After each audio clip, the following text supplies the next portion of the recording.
নমস্কার, আমি আরিশা আফরোজ, বয়স 15। নমস্কার, আমি ব্রতজা পাল, বয়স 15। আমরা সর্বভারতীয় সঙ্গীত ও সংস্কৃতি পরিষদের অনলাইন সাংস্কৃতিক প্রতিযোগিতা মিথা 2024-এ দলগত আবৃত্তি প্রতিযোগিতায় অংশগ্রহণ করছি। আমরা শোনাচ্ছি কবি শঙ্খ ঘোষের লেখা বাবু মশাই। সেই ছিল একদিন আমাদের যৌবনে কলকাতা, বেঁচে ছিলাম বলি সবার কিনেছিলাম মাথা। আর তাছাড়া ভাই আমরা সবাই জেনেছিলাম হবে নতুন সমাজ চোখের সামনে বিপ্লবে বিপ্লবে যাবে খোল্লনি চা পাল্টে বিচার করবে নিচু জনে। কিন্তু সেদিন খুব কাছে নয়, জানেন সেটা মনে মিত্র বাবু মশাই বিষয় আশয় বাড়িয়ে যান দায়।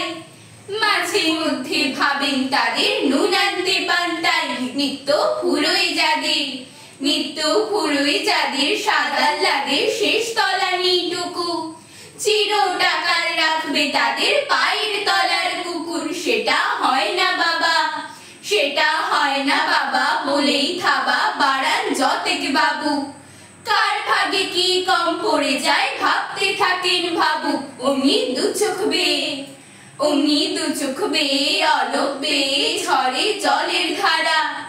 বলেন বাবু হা বিপ্লবের সব মাটি সাহারা। কুমির কাঁদতে থাকে আয় আমাকে নামা বলে। কিন্তু বাবু আর যাব না চড়াতে জঙ্গলে। আমরা ঢের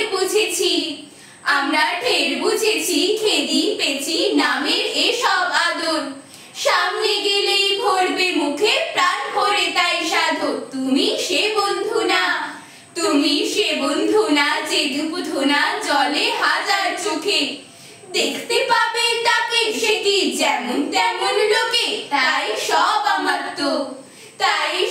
আমার তো পাত্র মিত্র এই বিলাপে খুশি। সুরে খানায় কেবল সত্য আর তো সবই খুশি। ছিছি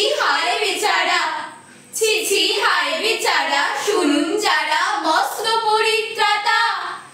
এ কলকাতার মধ্যে আছে আর একটা কলকাতা। হেঁটে দেখতে শিখুন ঝরছে কি খুন দিনের রাতের মাথায়। আর একটা কলকাতায়